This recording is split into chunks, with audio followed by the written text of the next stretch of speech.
Welcome back to my channel, fellow gardeners. Today on this rainy day, I'd like to introduce my favorite plant. It's known as the cherry pie plant or the garden valerian. The beautiful thing about this plant is known as the old-fashioned summer plant because of its colors. Look at that, it's beautiful, and it does come in a pink variety. Now this is a great plant to have along your borders, along your pathways, but I'm going to show you how to propagate this so you too can introduce it in your garden this summer. My name is Alice and I'm the Red Soil Gardener.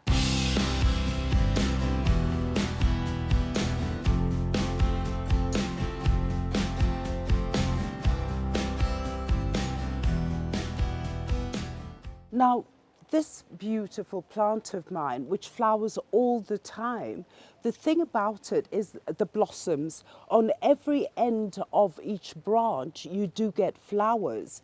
Now, the thing is, what is the sun requirement? It requires full sun, at least 6 hours of sun. But don't put it in an area that you do have that harsh afternoon sun, because it will scorch their leaves. However, with 6 hours, it will do really well. Now, let's talk about the light a bit.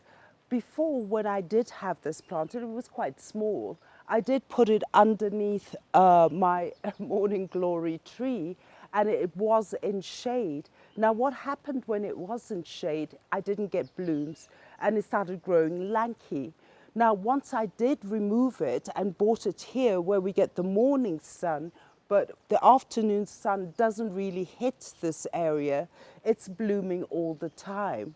Now, what sort of soil does it want? It needs a well-drained soil like all the plants so that the water can just seep through and not sit on its root.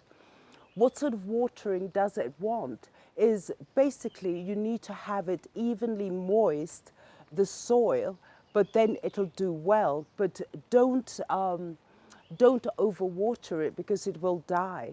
So basically, let me show you something. So with the sun situation is I bought it here, and basically the name of this plant is that the flowers follow the sun. We'll put it down there.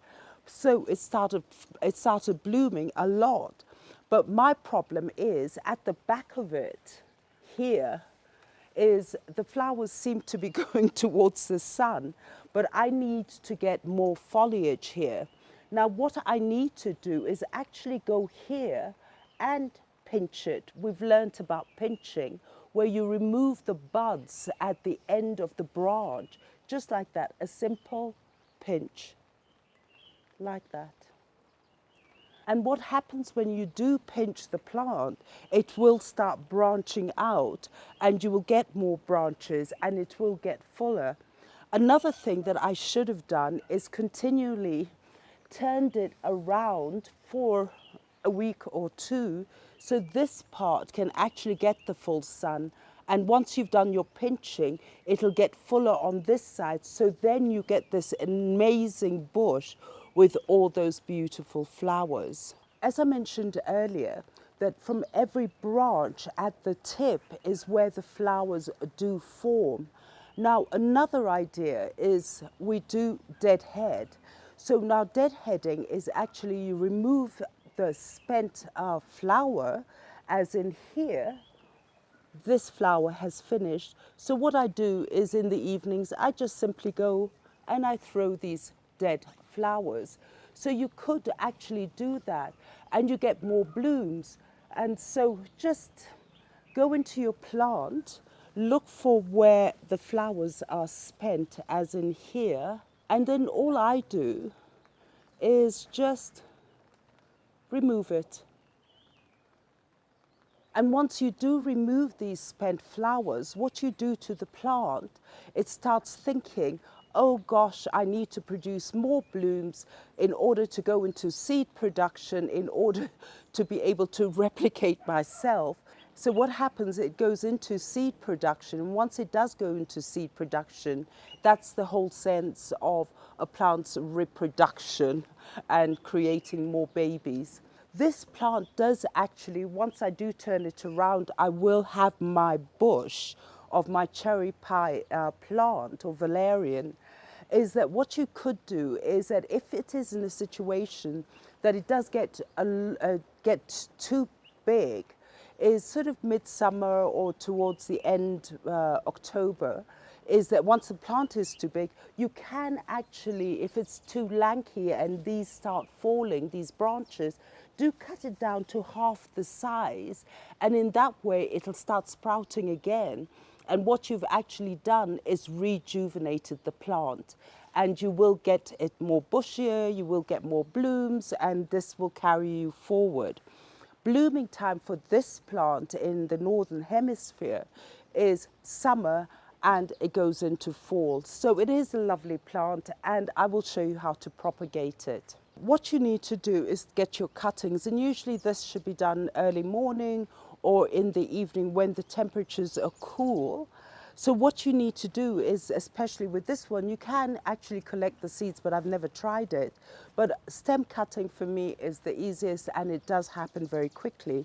So basically what I'm going to do is look for a really good stem like this one, and I'm going to go in and cut it.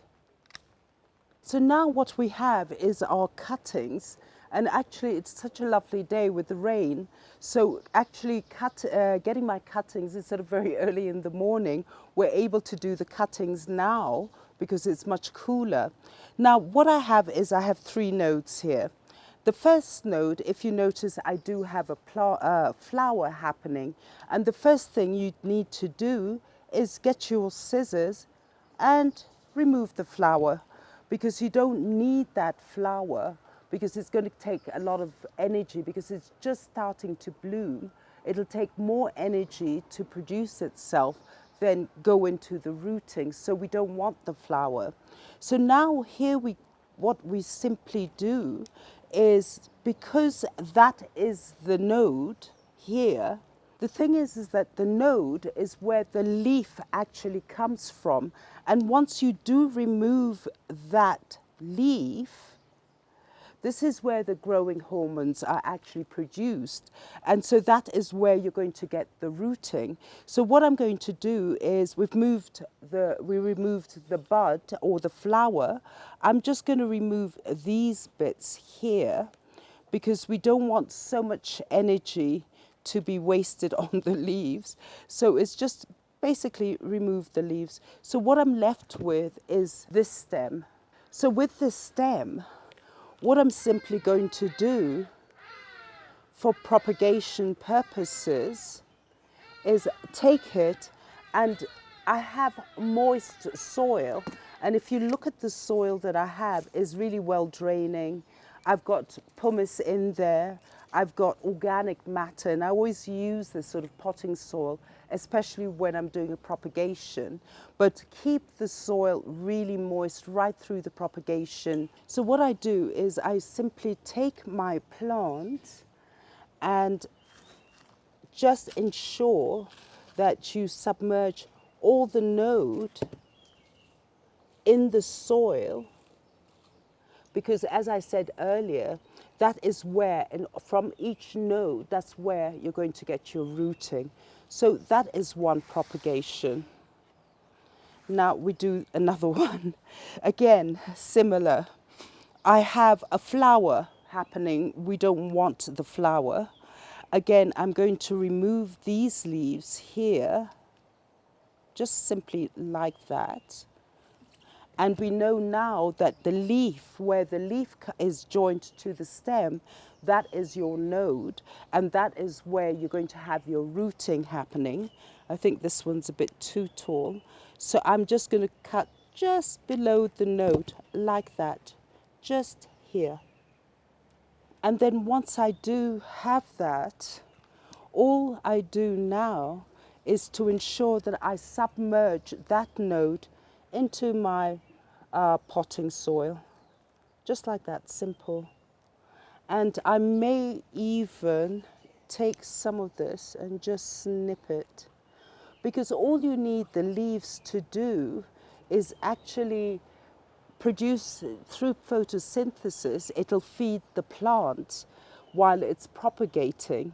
So you don't, I think that should be enough I think this should be enough leaves for it to look after our babies. So that is a simple propagation of your cherry pie plant. So these are my 2 propagations that I did maybe about 6 weeks ago of my lovely cherry pie plant that I love so much. Now look how bushy these ones are. The thing is that as it was propagating, it started producing buds. And so what I did is I just kept on nipping the buds off, which is basically deadheading. Now what happened is that in the end is by pinching the buds at the end, as in here, just like that, pinching it, it started producing side shoots. So if you look at this plant, it actually has so much branching, and now I'm ready, after doing this propagation, I'm ready to now move it into a slightly bigger pot, one size bigger, in order to let it sit there and then slowly introduce it into my garden. And because the leaves are so flimsy, and we will be going into the hot weather by the time I want to introduce it, I will just slowly introduce a few hours of sun, bring it back, a few hours of sun, and once it's used to that climate, that's when I'm going to put it in a bigger pot and display it where I get 6 hours of full sun. Now I'm going to tip this over so you can see what a propagation 6 weeks does. There we go. Look at that rooting. Now that's 6 weeks of actually propagating this plant. I did stick 2 stems in here, and slowly, like this one, I will introduce it into one size bigger pot. And also to take note, don't go for a really, really big pot, because at the moment these roots are doing quite well. If you do repot it in a bigger pot, what happens is that first of all, it retains a lot of water, and so it doesn't dry out that fast. And these roots will be working so hard to go there and look for that water. And so what happens is that once it does retain a lot of water, you may end up having root rot. So in the end, this whole process is actually futile. So just another bigger pot, and then slowly, gradually introduce it into a bigger pot and slowly introduce it into your garden. So fellow gardeners, thank you so much. Now this is how you do a propagation of your cherry pie plant or your garden valerian. It is a very popular plant, summer plant, and it does bring you all that beauty and the colors, and there are different, there is a pink variety, and I have the purple. And I've seen it being landscaped and having it at the edges of your pathway in a cottage garden, and it just adds that vibrance, and does attract a lot of pollinators. So it is actually a plus to have in your garden. And don't forget to subscribe. Do check out our Instagram. I'm always there, and I do answer questions. I do a lot of posting and on Instagram, all my current blooming plants. And also do send me your comments on Instagram, on Facebook, and also on the YouTube channel. Do write your comments. If you do have a problem, I do try to help you solve it. And don't forget, we do upload every Thursday. And thank you so much for following us. We do really, really appreciate it. And have a lovely gardening day. Bye.